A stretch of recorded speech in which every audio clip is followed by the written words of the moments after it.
Revenge films. I was in 3rd grade at the time, and my mother's new husband, my stepfather, was physically abusing me on the daily. On a good day, he would slap my face with his hand or with a ruler. I don't think I ought to tell you what he did on the bad days. There were times when Mom came home late because she had to work, and during such times, I was stuck alone with my intoxicated stepfather. If he disapproved of even one thing about how I looked or how I behaved, his fists went flying.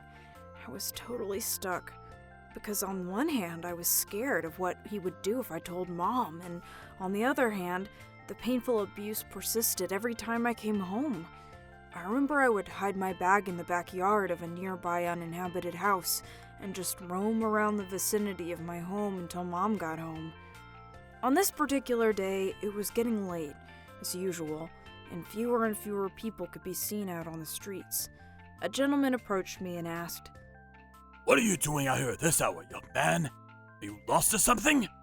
There was still some time left until Mom got home from work, and since I didn't want to go home to be with that stupid asshole, I answered plain and honest, "I don't want to go home."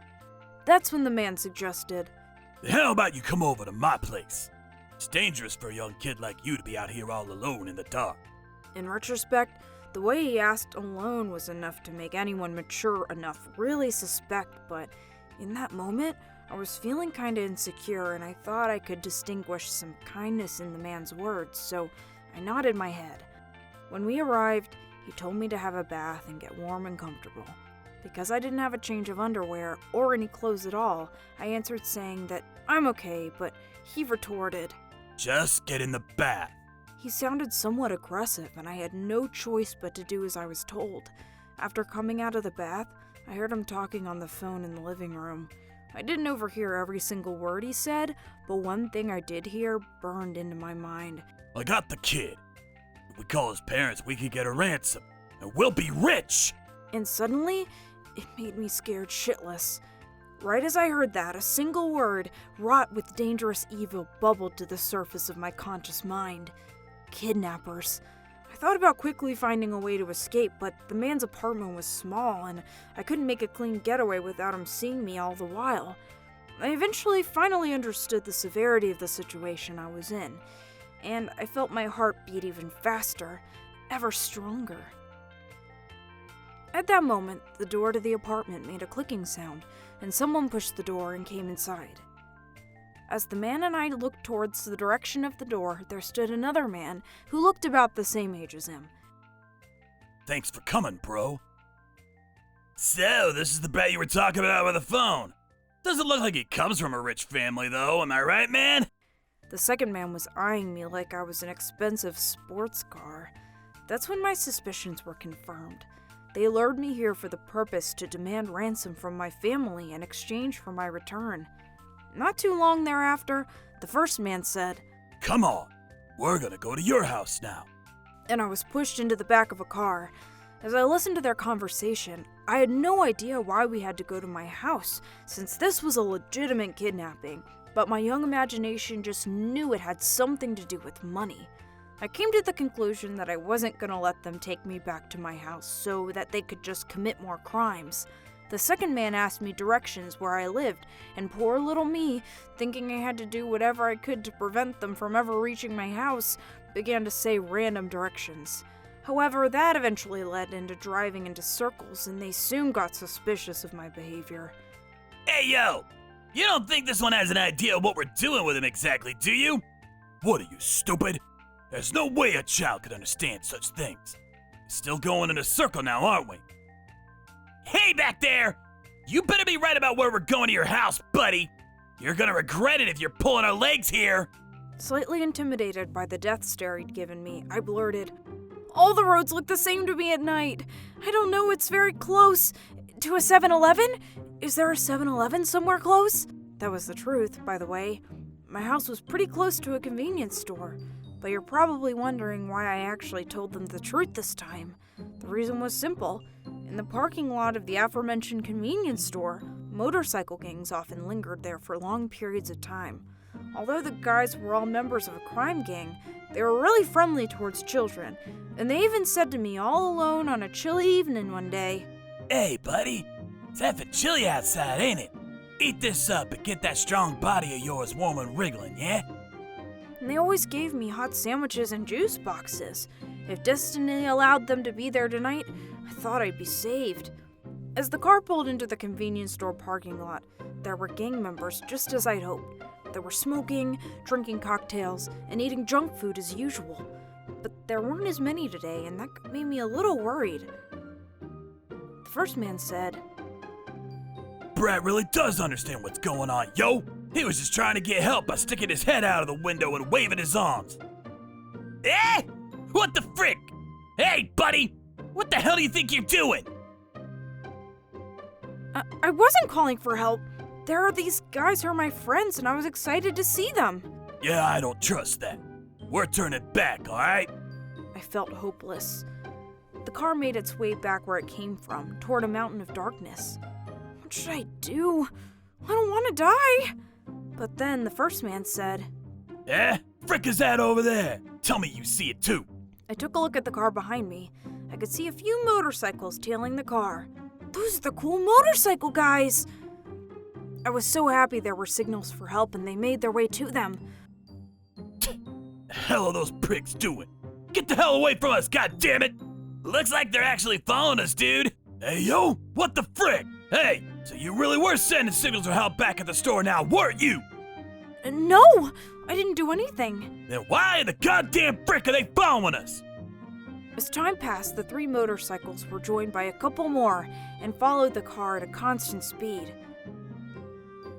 Hey, dude! They're gaining on us! And it looks like there's more of them. Shit! Shut up! You're just so scared your brain's playing a trick on you. And then the driver screamed Ah! as he slammed on the brakes.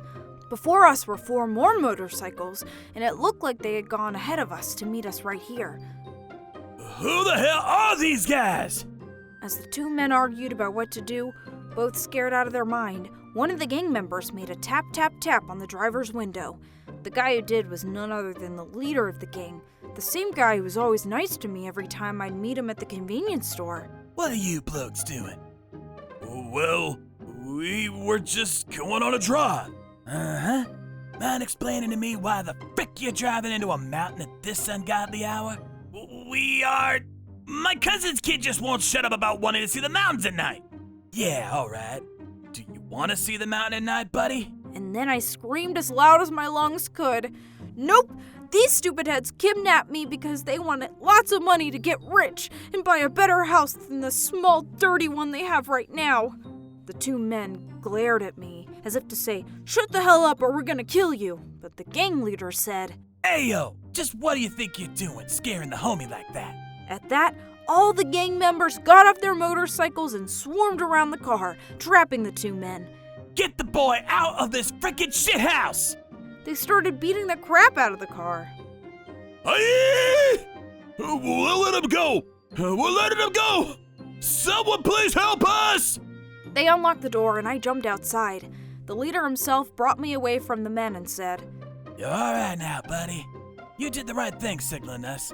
We noticed right away something wasn't right, and we managed to corner them before. You know. You're the MVP for today, homie. You were really brave. The stress and anxiety just melted away so quickly, so suddenly, and the force of relief and happiness that enveloped me brought me to tears.